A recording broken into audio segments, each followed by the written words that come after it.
ناوی خۆی بەخشندەی میهرەبان سڵاوتان لەبێت بینەرە بە ڕێز و خۆشەویستەکانی بەرنامەی دین و دنیا خۆشحاڵین لە ئەڵقەیەکی نوێی بەرنمەکەتان بە خزمەت ئێوەی بەڕێز و خۆشەویستە گەینەوە. هیوادارین بتوانین لەو زنجیرە بەرنامانەی کە باس لە ژیان و بەڕێوەبردنی کاروباری مسلمانان لە سەردەمی خولەفا ڕاشدین و دوای ئەوانیش سوودێک بە ئێوە بگەێنین و کۆمەڵێک زانیاری سوود بەخش هەم بگەێنین هەم کۆمەڵێک بیرۆکەی هەڵەش ڕاست بکەینەوە. بە میوانداری بەڕێز دکتۆر حسین محەممەد ساڵح پسپۆڕی مێژووی ئیسلامی و مامۆستای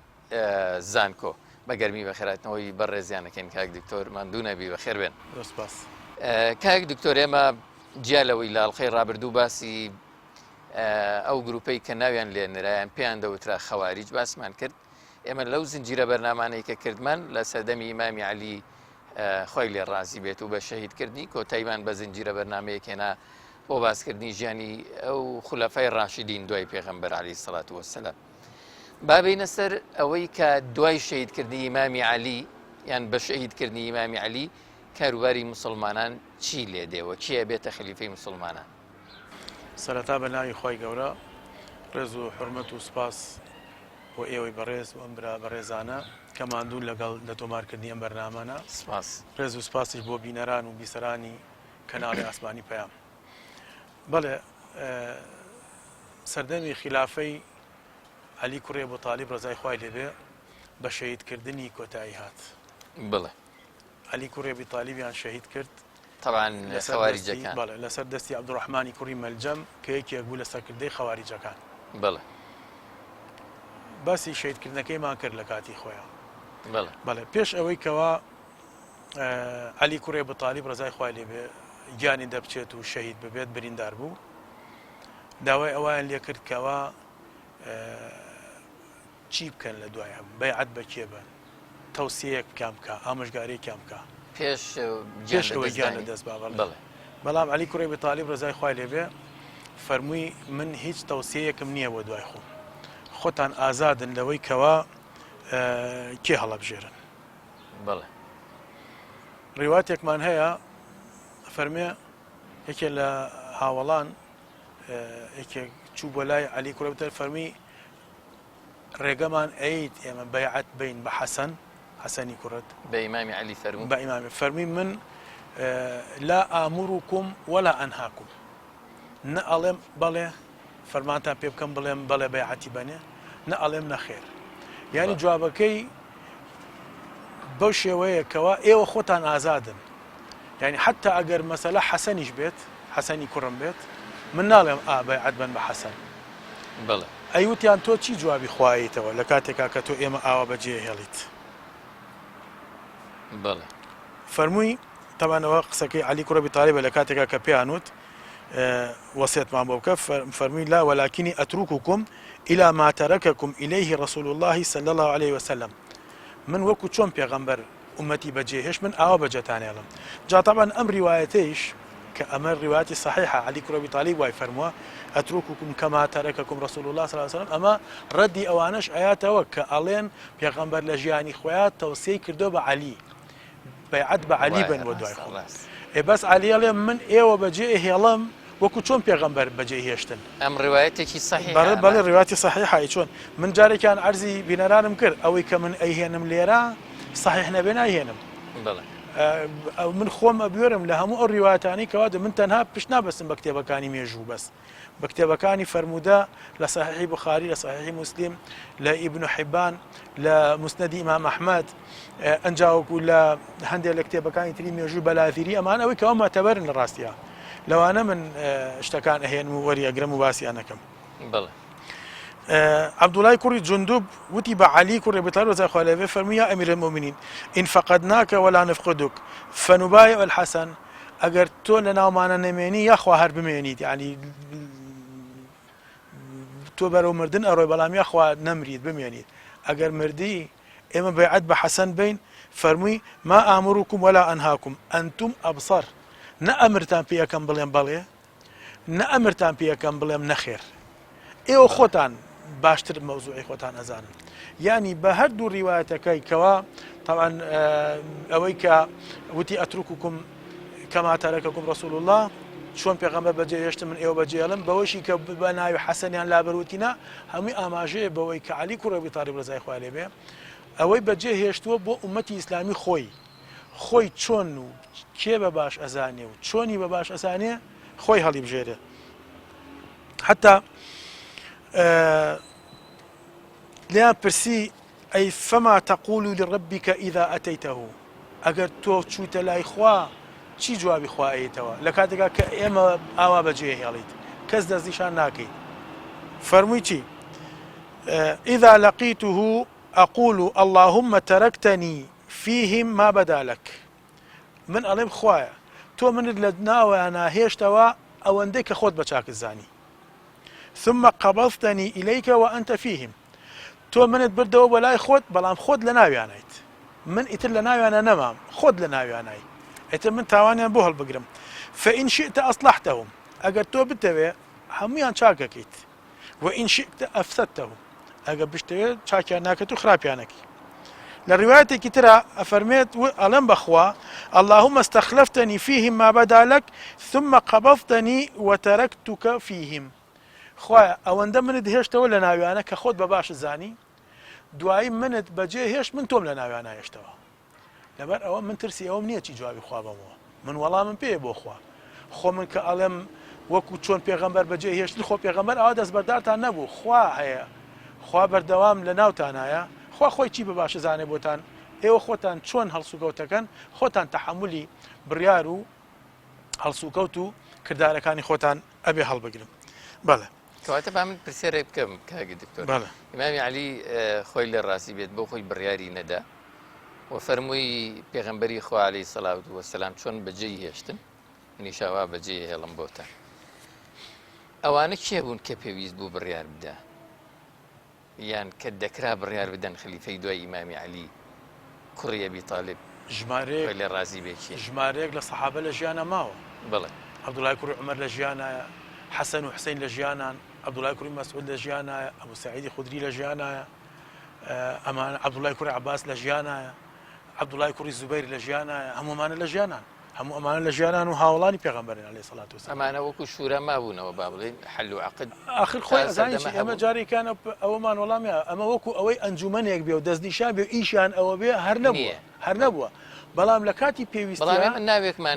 ئەهلی حەل و عەقد بەڵێ کۆبنەوە لەسەر شتێکە بڕیارێ بڵێ ئەمانە بەڵێ ئەهلی حەل و عەقدن کۆبنەوە لەسەر شتێک بڕیارێ بەڵێ دوایی ئومەتی ئیسلامیش لەسەر بڕیارەکە ئێوان بەیعەتەیە بەو کەسەی خۆ ناکرێت چونکە تاک بەتاکی ئومەت تۆ پرسی بێ ئەبێ کۆمەڵێک ئەمانە ئەهلی حەل و عەقد مصطلحێکی زاراوەیەکی تایبەتی ئیسلامی بەڵام ئەمە بۆ ئەوی ڕوون بێ لای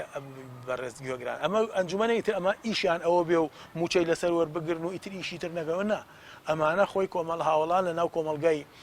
ئەو کاتەی ئیسلامیە بەڕێز و حورمەت و ناسراون و خاوەن ڕەئین پرسیان پێکرێ ڕایان هەیە لە شتەکانە ئەمانە هەمویان لە ژیانە کەواتە تا چەند ئیمامی عەلی خۆی لە ڕازیەت مایەوە بەو حاڵەوە 9 ڕۆژ ئەڵێن ماوەتەوە بە بریناری بەڵێ ئەڵێن بڕیاریشی نەدا بڕیاری نەیە نەخێ بڕیاری نەیەکەوەین بێ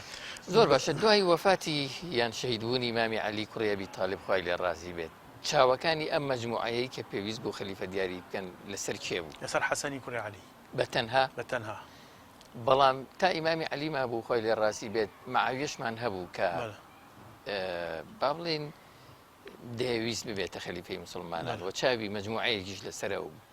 بۆچی مەسەلەن بەتەنها حەسەنی کوڕی لە وڵاتی شام کە مەعاویە لە سەردەمی عومەری کوڕی خەتاب و ڕزای خوا لێ بێ والی بووتایە و خاوەن پێگە و مەکانەتێکی زۆر گەورە بووتایە لە کاتێکە کە عەلی کوڕی ئەبی تاڵیبش بوو بە خەلیفە مەعاویە بەیعەتی پێ نەیابوو هەموو ئەهلی شامیش بەیعەتیان پێ نەیابوو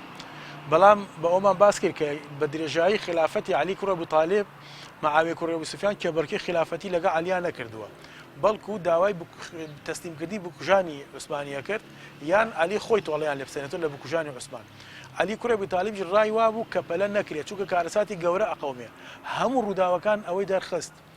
کە هەموو ئەو ڕەئی عەلی کوڕی ئەبی تاڵیب زۆر ڕەیەکی سەواب بوو ڕەئی صەحیح ڕەئی عەلی کوڕی ئەبی تاڵیب بوو مەعاویە کوڕی ئەبی سوفیان بە هەڵاچوو بوو بەڵام ئیجتیهادە و ئیجتیهادی کردەوە بە هەڵاچ بوو بۆیە مەعاویە کوڕی ئەبوو سوفیان ڕزای خوای لێ بێ بە شەهیدکردنی عەلی کوڕی ئەبی تاڵیب بوو کە ئیتر لە دنیا دەرچوو وەفاتی کرد ئیعلانی خلافەتی کرد بۆ خۆی بەیعەتی پێدرا یعنی هاتەوە سەرخەت ئەو بۆ بابەتی خلافەت ئەی چۆن ئەو بەڵێ لەسەر خەت بوو بەیعەتی یا بەیعەتی وەرگرت بۆ خۆی ئەمە هەر کاتی خۆشی وتمان هەتا کرد کە يعني چاوەڕوانیەوەی نەکرد کە ئەهلی حەل و عەقد نەخێر ئەو دەست بەجێ لە وڵاتی شام بەیعەتی خلافەتی وەرگرت چونکە ئێمە ئاماژان بووە کە بەیعەتی لە مسلمانانی دەوروبەری خۆی وەرگرت بەڵێ لە مسلمانی دەوروبەری خۆی لە لای خۆشی عەمری کوڕە عاصە بوو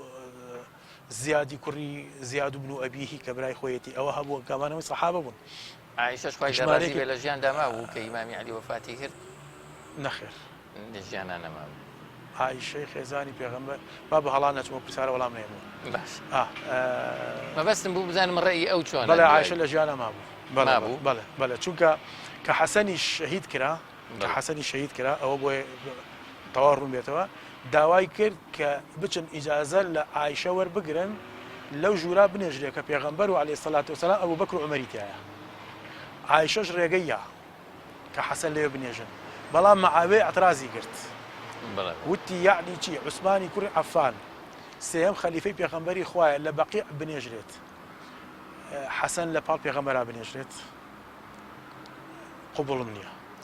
ئەو هەڵوێستی چی بوو لە سەردانانی خەلیفە دوای شەهیدکردنی ئیمامی عەلی هیچ ئەسەرێکی واضح هەیە یعنی هەڵوێستی ئەوە بوو ئێمە ڕیوایەتمان هەیە ئەڵێن دوای ئەوەی کەوا حەسەنی کوڕی عەلی ڕەزای خوای لێبێ بەیعەتی پێدرا تەمان حەسەنی کوڕی عەلی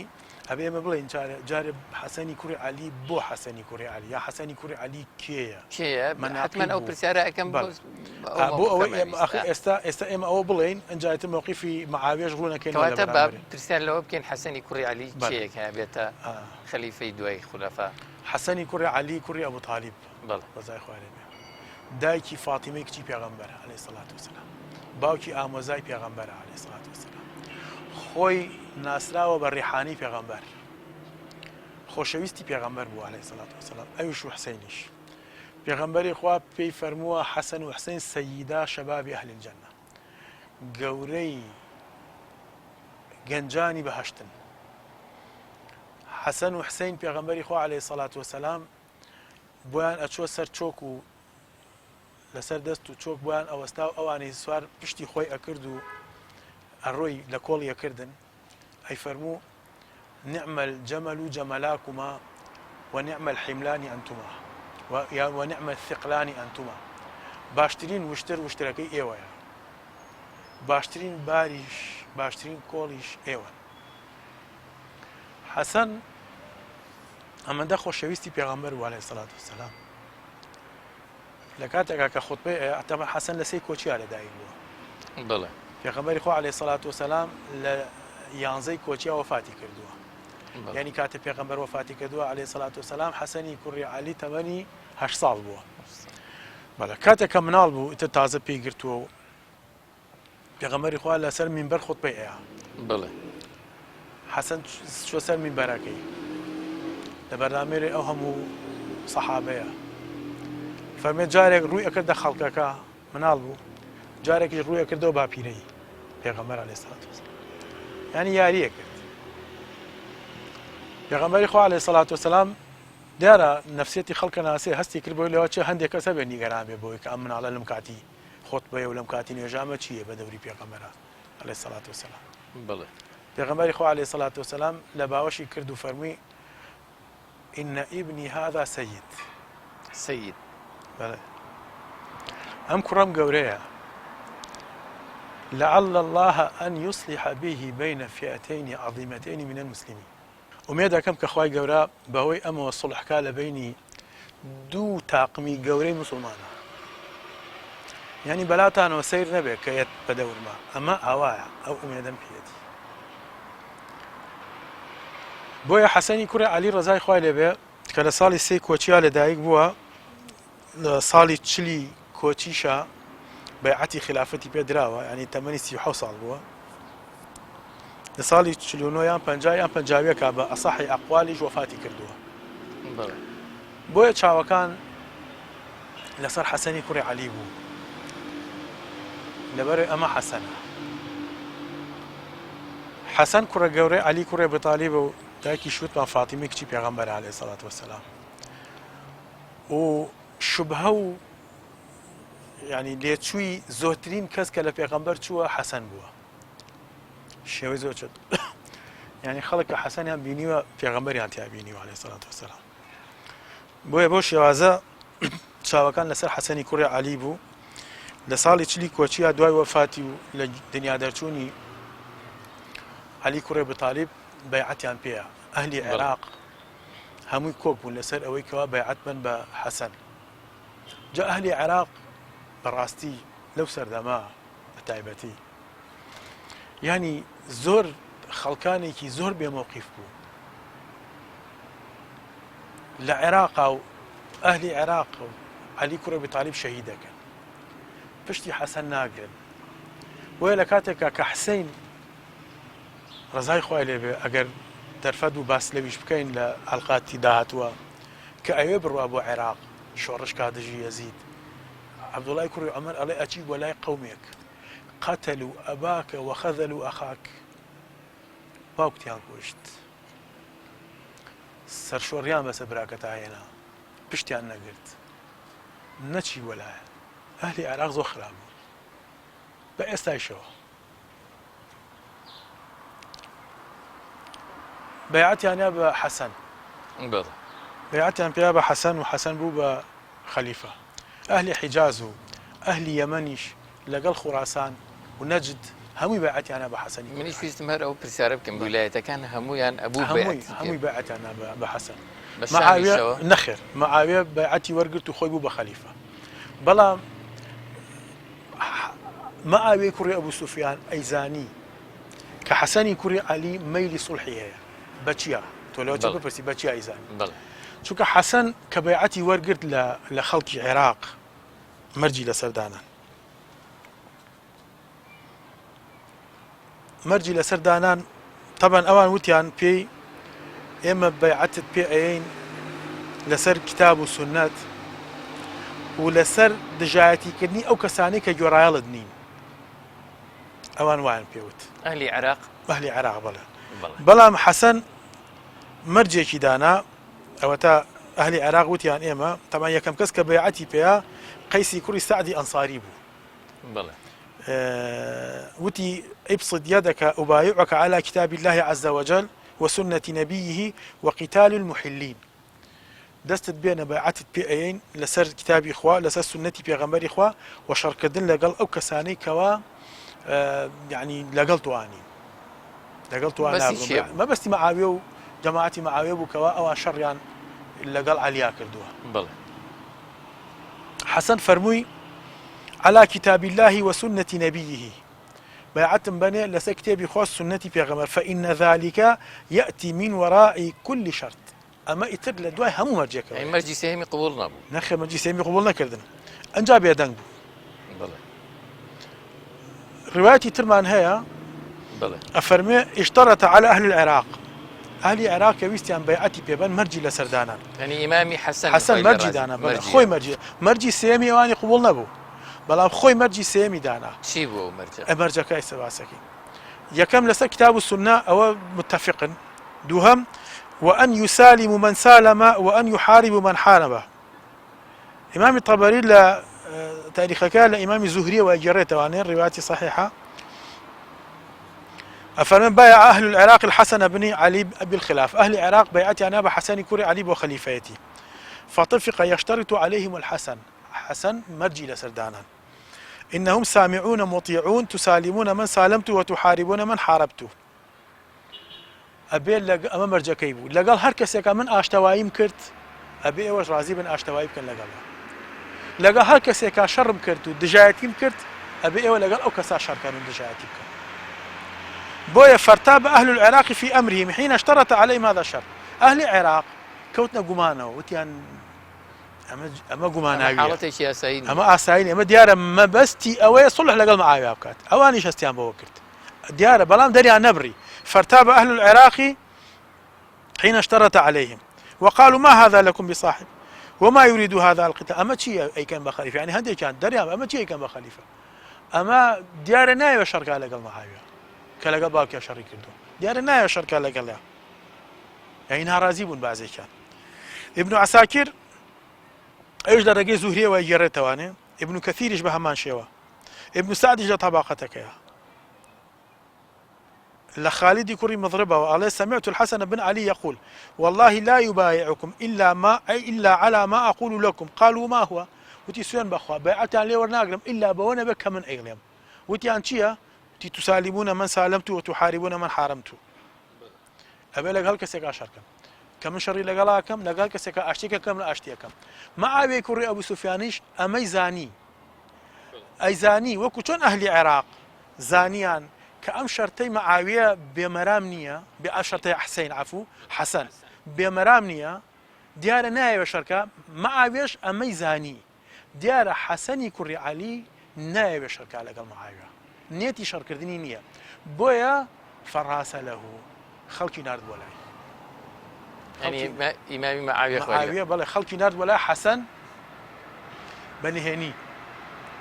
بەنهێنی خەڵکی نارد بۆ لای حەسەن لەگەڵ حەسەنە بە شێوازێکی نهێنی ڕێکەوتن کە شەڕ نەکەن یعنی جۆرێک لە ڕێکەوتن هەر لە ڕێکەوتن بەڵێ ئەمە تۆ پرسیارەکە مووقیفی مەعاویە چی بوو بێگومان مووقیفی مەعاویە ئەمە بوو دوای ئەوەی کە حەسەن ئەو مەرجەی دانا مەعاویە خەڵکی نارد بۆ سوڵح لەگەڵ حەسەنە کە ئەویش نێتی خۆی بۆ دەبەری کە منیش نێتم شەڕکردن نییە و کە ئەوەی هەم بووە لەگەڵ باوکتا عەداوەتی باوکە نەبووە ئەمە مەسەلە بکوژەکانی عوسمانە من ئەبێ خەلیفایەتەکە بە من بسپێردرێ ئێتر ئەو شتێکەوە لە نێوانیانە هەبووە لەگەڵ یەکترا سوڵحیان کردووە زۆر باشە با لێرە یەک دوو پرسیاری تر بکەین پێشەوەی بچین ئەم پەیوەندیەی ئیمامی حەسەن و ئیمامی مەعاویە خۆی لێ ڕازی بێ بەکوێ گەیشت و چی لێ هات با باسی لەوە بکەین ئایا ئەتوانین بڵێن ئیتر بە بەیعەت وەرگرتنی ئیمامی حەسەن لە ئەهلی حەل و عەقد و هاوڵان و تابعین یعنی وەکو چۆن خەلیفایەتی بوو بە ویراست ئەتوانین ئەم پرسیارە بکەین نەخێر خەلیفایەتی نەبوو بە ویراست نەبوو بە ویراست نەخێر چونکە ئەوان حەسەنیان هەڵ نەبژار لەبەرەوەی کوڕی عەلیە ئێمە کە باسمان کرد حەسەن کوڕی عەلیە باشە حەسەن ئەوەیە کە باسمان کرد بەڵێ بەڵام ئەوان لەبەر ئەو هەڵیان نەبژار کە کوڕی عەلیە و ڕزای خۆیان لێبێ و بێ بە ویراست چونکە عەلی کوڕی ئەبوو تالیب تەوسیەی نەکرد بۆ دوای خۆی ئەخۆ عەلی کوڕی ئەبوو تالیبی کە پێغەمبەری خوا فەرمی یعنی ئەبێت تەوسیە بکە ئەمجا بێ ویراست ئەی پێغەمبەری خوا کە فەرمی خلافەت لە ناوتانە لەسەر منهاجی نبووەت 30 ساڵە عەلی کوڕی ئەبوو تالیب تەوسیە بکە بە دوای خۆی بۆ حەسەن منهاجی نبووەت نییە یعنی ئەو کاتە خلافەی عەلی لە دائیرەی خلافی ڕاشیدە هاتە دەرەوە لەبەر ئەوە هین نییە تەوسیەی نەکرد ویراثی نییە نەخێر ویراثی نییە حەسەنی کوڕی عەلیش بۆیە مسلمانان کۆکن لەسەر ئەوەی کە خلافەی حەسەنی کوڕی عەلی لە ضمنی خلافەی ڕاشیدەیە یعنی حەسەنی کوڕی عەلی بە پێنجەم خەلیفەی ڕاشیدین داهێنرێت یعنی ئەویش لەو چوارچێوەی حتا عەلی محەممەد سەلابی كتابێکی هەیە باس لە حەسەنی کوڕی عەلیە کە فەرمێ حەسەن بن عەلی رضی الله عنه خامس الخلفاء الراشدين عنوانی کتێبەکەی بەو شێوەیە حەسەنی کوڕی عەلی خوای لە ڕازی بێ پێنجەم خەلیفەی ڕاشیدین ئیمامی ئیبن کەثیریش لەسەر ئەوەیە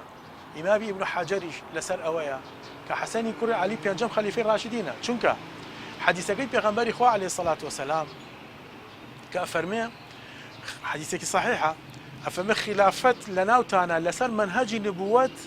30 ساڵە یعنی بە ئیمامی حەسەن کامڵە بێ بەڵێ پێغەمبەری خوا عەلەیهی سەڵات وسەلام لە ڕەبیع الئەوەلی ساڵی 11 کۆچیە وەفات دەکات بەڵێ عەلی کوڕی ئەبی تالیب ڕزای خوای لێبێت لە ڕەمەزانی ساڵی 40 کۆچیە وەفات دەکات بەڵێ یعنی هێشتا 30 ساڵ نییە چەند مانگێکی کەمە 6 مانگی کەمە بە 6 مانگەکەی ئیمامی حەسەن حەسەنی کوڕی عەلی بوو بە خەلیفە 6 مانگ خەلیفە بوو لە ڕەبیع الئەوەلی ساڵی 41 کۆچیە سوڵحی لەگەڵ مەعاویە کرد و دەوری تەسلیمی دەسەڵاتی کرد جا من بۆیە ڕۆژەکە و مانگەکەی ناڵێم ڕۆژەکە مانگەکەیشمان ڕەبیع الئەوەل بەڵام حتا بە تەحدید بەڵام ئەو کۆڕای لەسەر نییە پێغەمبەری خوا عەلەیهی سەڵات وسەلام ئەفەرمێت 12 ڕەبیع الئەوەلی ساڵی 11 کۆچی وەفاتی کرد حەسەنی کوڕی عەلی 12 ڕەبیع الئەوەلی ساڵی 41 کۆچی دەستی خسە دەستی مەعاویە و وتارەکەی یا و مەراسیمی دەور و تەسلیمەکەی لەگەڵا کرد یعنی بە ڕۆژیش 30 ساڵەکەیە بەڵام ئێمە باس چونکە 12 ڕەبیع الئەوەلەکە خلافی تایە بەڵام مانگەکە کە ڕەبیع الئەوەلە هیچ خلافێکی تیانە حتا باس لەوەشە کرێ ئەو 12 ڕەبیع الئەوەلەی کە پێغەمبەر تایە وەفاتی کرد دووشەمە بوو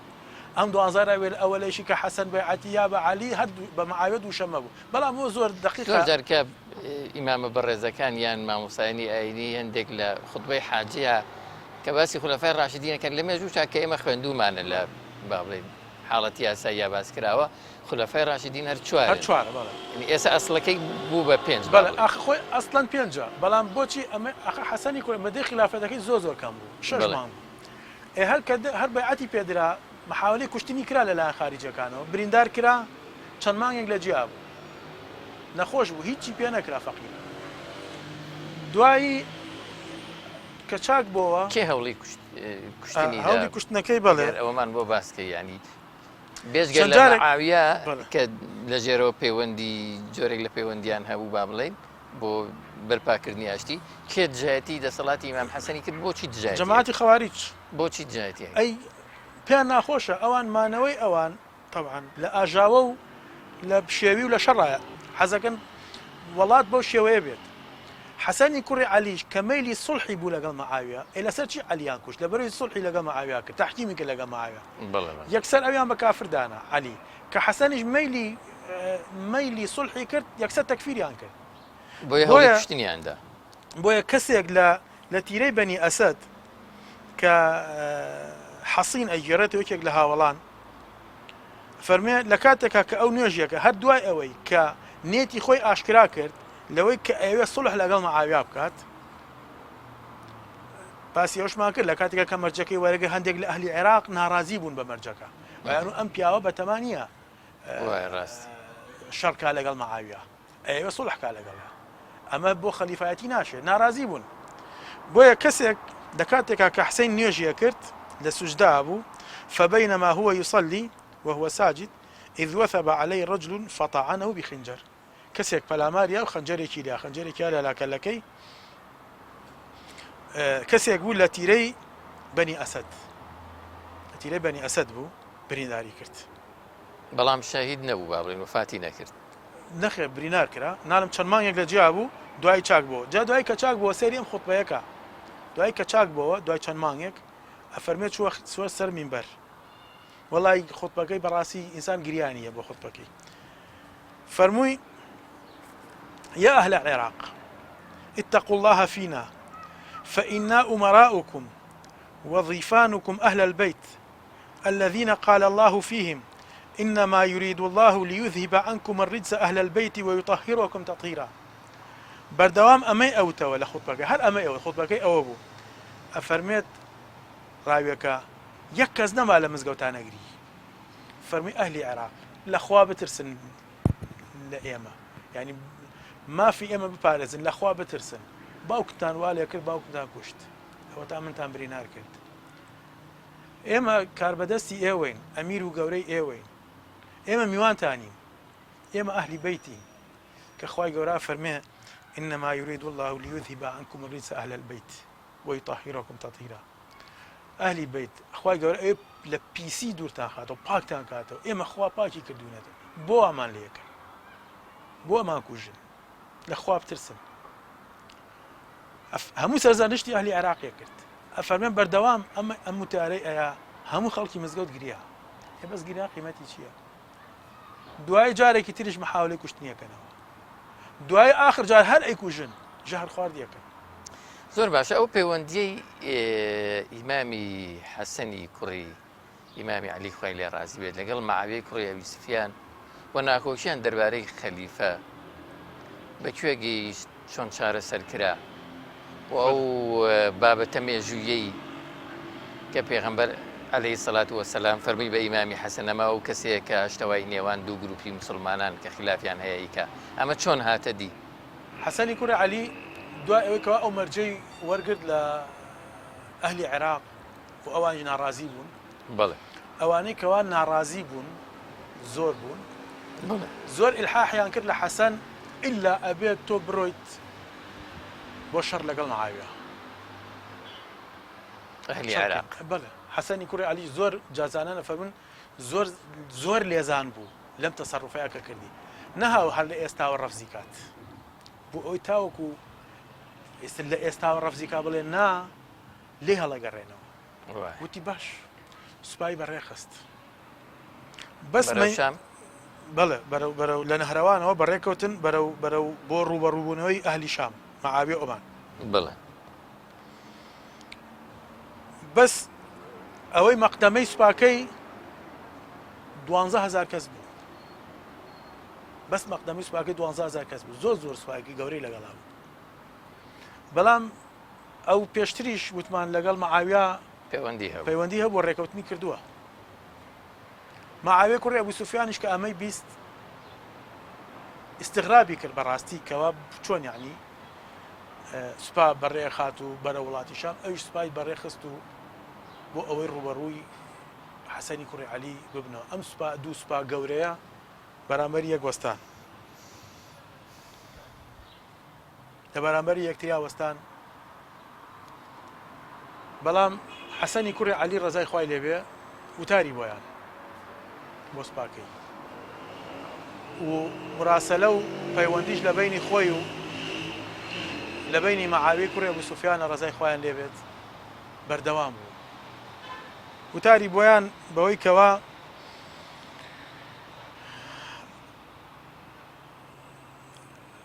سڵح باشترە کە ئێمە سڵحکەین، بەسە خوێن ڕێژی لە ناو موسڵمانانە. سوێن بەخوا ئەگەر ئەوەی بە کۆمەڵ بن چەندێکتان بە کۆمەڵی پێ ناخۆشە، ئەوە خێری زۆرترە لەوەی کەوا لە تەفرەقە و لە شەڕ و لە ئاژاوا بژین. بڵێ بۆیە پێویست ئەکات کە ئێمە کۆتایی بەم حاڵەتە بێنین. بۆیە من بڕیارم یاوە کەوا سڵح کەم لەگەڵ مەعاویە کوڕی ئەبوو سوفیانە و بایعەتی بەمێ ئەو بێ بە خەلیفە. یعنی لەوێ ئەعلانی کرد، لەوەی ئەعلانی کرد لە ناو سوپاکەیە. بەڵێ دوای ئەوەی کەوا بەرامبەری یەک وەستان. بڵێ جا من عەرزم کردی کەوا پێشتر لە بینی مەعاویە و لە بینی حەسەنە مراسەلە و پەیوەندی هەبووە. فەرمووی لەو تارەکەیە ئەمانەیشی ئینی ئەرجو ئەن ئەکوونە ئەنصح خەلەف لخەلقه. من ئومێدەوارم باشترین جێگرەوە بم بۆ خەڵقی خوا، بۆ خەڵقی خوا. من حەز ناکەم لە دڵی هیچ کەسێکە و لە دڵی خۆشمە هیچ حقد و غەل و غەرەز و قینەیەکەم هەڵ نەگرتەوە بەرامبەر بە هیچ کەسێک. هیچ کاتێک خراپم بۆ هیچ کەسێک نەویستووە. ئەوەی کە ئێوە پێتان ناخۆشە بە کۆمەڵ بژین، زۆر باشترە بۆتان ئەوەی کە پێتان خۆشە لە تەفرەقا بژین. ئەوەی کە من ئەمەوێ بیکەم وەڵاهی بۆ ئێوە زۆر خێرە، لەوە خێرترە کە خۆتان ئەیبینن بۆ خۆتان. فلا تخالفوا ئەمری ولا تردوا علي غفر الله لي ولكم. پێچەوانەی ئەمری بن مەبن، ڕەتی مەکەنەوە، خوا لە من و لە ئێوەش خۆش بێت. هەڵوێستی سوپاکەی ئەمە ئەسە پێتەڵێم لە کاتێکا کە وتاری ئەیە هجومیان بۆ برد بۆ ئیمامی حەسەن. بەڵێ وفيما هو يخطب هجم عليه بعض معسكره محاولين قتله بعد أن اتهموه بالضعف لعزمه على صلح معاوية. لكاتي وتارك ايش انا اتوخوارو هەڵمەتیان بۆ برد پەلاماریان ناچەند کەسێک لە سوپاکەی کان تۆ زۆر زەعیفی، تۆ زۆر زەلیلی، تۆ چۆن شتی وا ئەڵێ، تۆ چۆن ئەتێ شەرک. بە شێوەیەک پەلاماریانە جلەکانیان لەبەر داکەند، عینەکەیان لەسەر مینبەرەکە خستیانە خوارەوە. بەڵام ئەو شمشێرەکەی بەدەستی خۆیەوە بوو دیفاع و ئینی حەسەنی کوڕی عەلی زۆر ئازا بەغیرەت بووە، نەیانتوانی ئینی بکەن لە کاتی ڕوبەڕوو بوونەوە. بۆیە لەو کاتە کەسێکی تر پەلاماری حەسەنی یا پێی وت چی دوای ئەوەی کە لەوێ حەسەن خۆی دەرباز کرد بەرەو مسەلا بەرەو شوێنێکەوە نوێژی تیاکرێتەوەمانە بڕوات بە نوێڵێک و میعوەلێک ینی نوێڵێک ئاسنێک ینی شتێک پەلاماریە وتی ئەشرەکتە یا حەسەن کەما ئەشرەکە ئەبووکە من قەبل. تۆ هاوبەشت بۆ خوا بڕیارە مشریکیت. حەسەن وەکو چۆن باوکت پێش تۆ مشریک بوو، یەکسەر تەکفیری کرد. پەلاماریە وطعنه بالمعول في أصل فخذه لبن رانية بو شيء كبدست يوم راني شق كرت قليشي كرت كيش تسال اسقانا كي بلام حسن يعني ويستي كبيكوشي حسن دفاعي لخوي دو خستانه كسي كتر لها والله حسن فلا ماريا كشتي بمشي ويا ئەم کابرای کە پەلامەر عەبدوڵای کوڕی خەڵی تائیە بەڵام ضبیانی کوڕی ئەمارەی تەمیمی کوشتی جەراحی کوڕی ئەو بوو ئەوی کوشت بەڵێ ینی بەم شێوازە هەر لە ناو سوپاکەیە پەلاماریانە بۆ ئەوەی کەوا ئەو نێتی سوڵحی هەیە ینی بەشێک لە سوپاکەی بەشێک لە ئەهلی عێراق کە لەگەڵ بوون ئەوان ئەیانەوێ ئەهلی عێراق پێشتی ژوتمان بۆچیش فاتیمە و طەلحە و زوبەیر هاتن لە عێراق سوڵحکەن ئازانێ ئەمە ئەهلی عێراقە عەلی کوڕی ئەبی تاڵیب ڕەزای خوا لێ بێ مەرکەزی خلافەی هێنایە کوفە بۆ ئەهلی عێراق چاکە حەسەن لەگەڵ ئەهلی عێراق تووشی ئەم بەڵاو موسیبەت و دوو جار محاولەی کوشتن و سێهەم جاریش بەژار هەر ئەیکوژن هەر ئەهلی عێراقە ئێستاش ئەهلی عێراقن حسەینیش ئەهلی عێراق لە عێراقا کوشتیان و هەر ئەهلی عێراقشن ئێستاش بۆی ئەگرین و هەر شین و واوەلا و ڕۆڕۆی خۆیان لە کاتی خۆیان بەو شێوەیان کردووە و ئێستاش ئاوای بۆکەن بڵێ مووقیفی حەسەن چی بوو بەرامبەر سوپاکەی کە بەو شێوەیە ڕەدیانیایەوانێ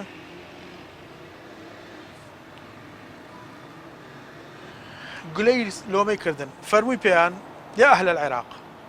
سوپاکەی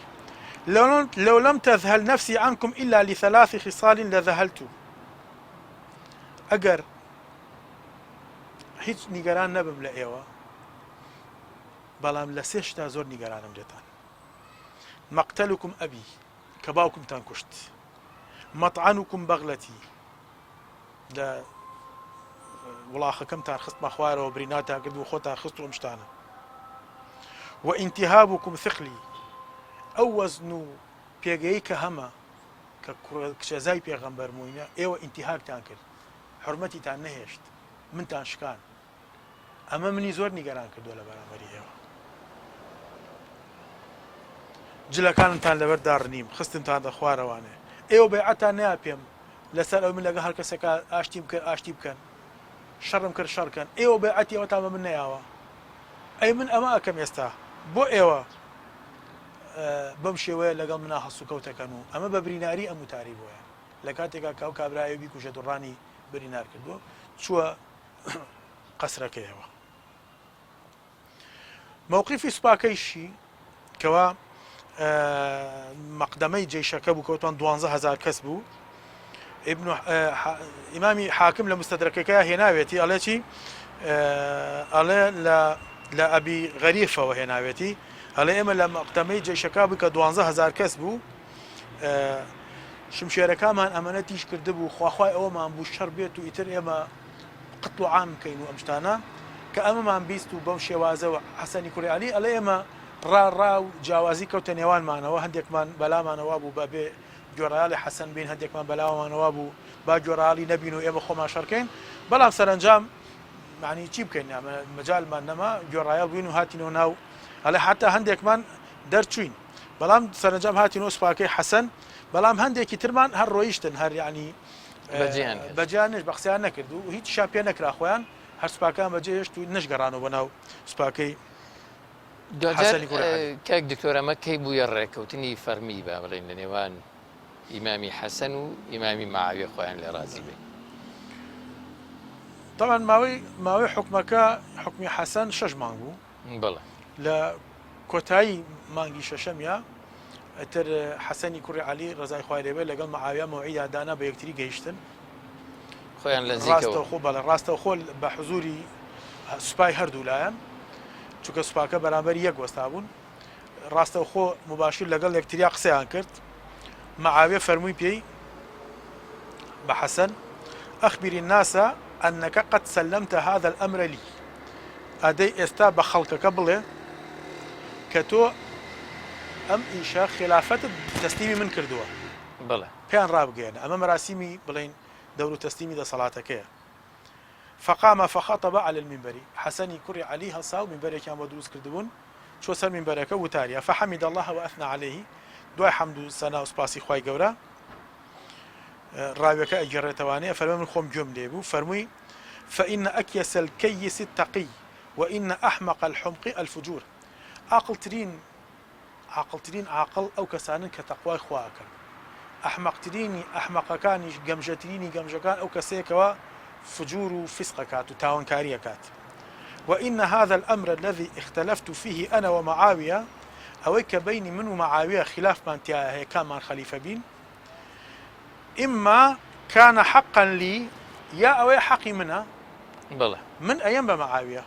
إما حقا لي تركته لمعاوية إرادة صلاح هذه الأمة أم حال لدو حال بدنه يا حقي منها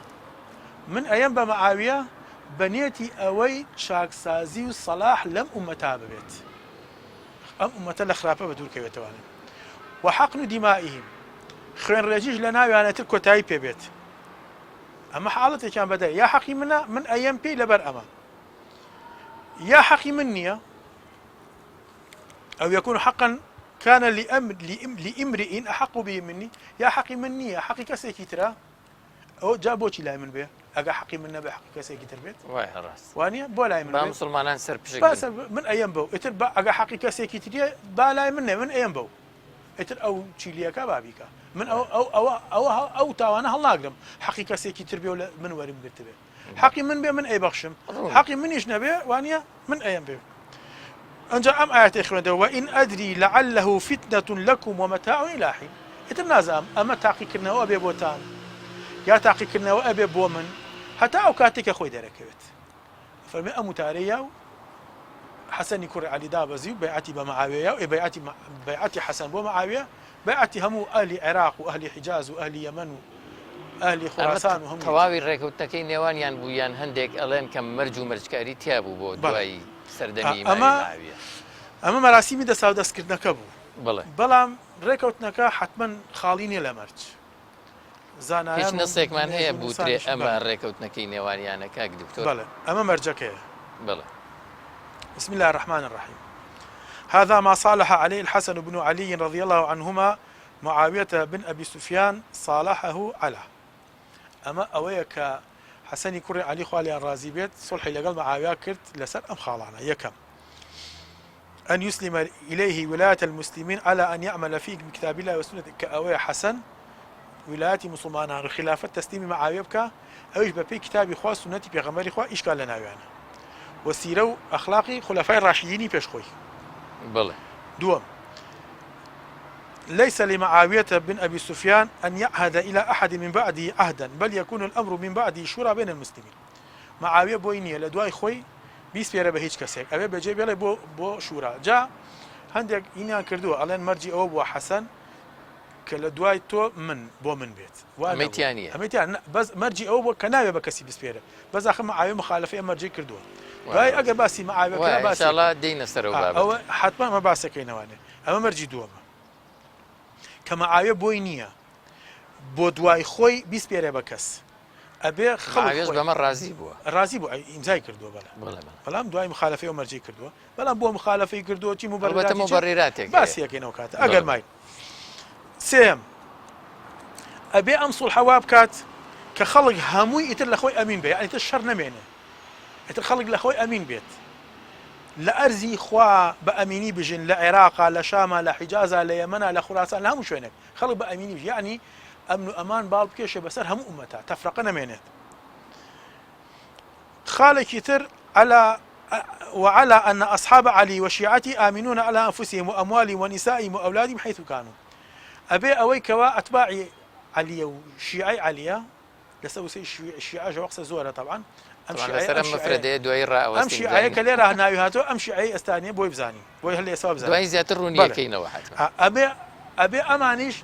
هست بأمان كان لجل سايد صلاتي معاوية يعني معاوية وجماعتي معاوية نيتي ولد لي أنا نبي دواي طلب كاتو عزيتي أبي أمانيش هست بأمان كان لجل أم صلحة وهروها خالك يترو أخير أويا كوا معاوية كري أبو سفيان عهدي خوي لقردن وميثاقي خوي لقردن بيت لا يبتغي للحسن بن علي ولا لأخيه الحسين ولا لأحد من أهل بيت رسول الله صلى الله عليه وسلم غائلا سرا ولا جهرا ولا يخيف أحد منهم في أفق من الآفاق نابه هشتيق لدلي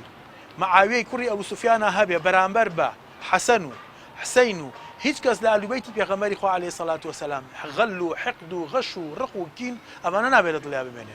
خوا شاهد بسري وكلا دلي شاهد نماوا لبرامبريانا با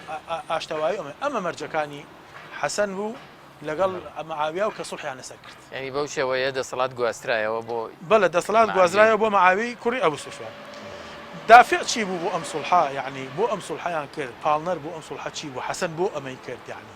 آخر ئەبێ بەس ئێمە کاتمان زۆر نەماوە زۆر بە کەمی منیش زۆر یاکەم چونکە ئەبێ ئەمە هین کەین شەڕا تەفاسیلەکەی خێنە سەردەمی مەعاویە کاتێک باسی دەسەڵاتی ئەتوانی خەلیفایەتیەوەکەین ئازادی ئەتوانی بینی انشاءالله. زۆر باشەکە دکتۆر بەس ئەو پرسیارەم مابوویەوە کە ئیمامی حەسەن خۆی لێ رازی بێت لە کوفە خلافەتیە کرد، بەس ئێستا ئیتر کە خلافەت ئەچێتە شام یا ئیمامی مەعاویە مرکزی خلافەت لە شامە لە دیمەشق، ئیتر مرکزی خلافەت لەو کاتەیە گوازرێتەوە.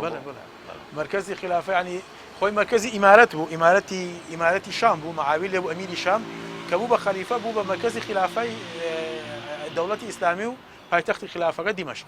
بڵێ زۆر باشە انشاءالله لە ئەڵلقەکانی داهاتوە دێنە سەر ئەو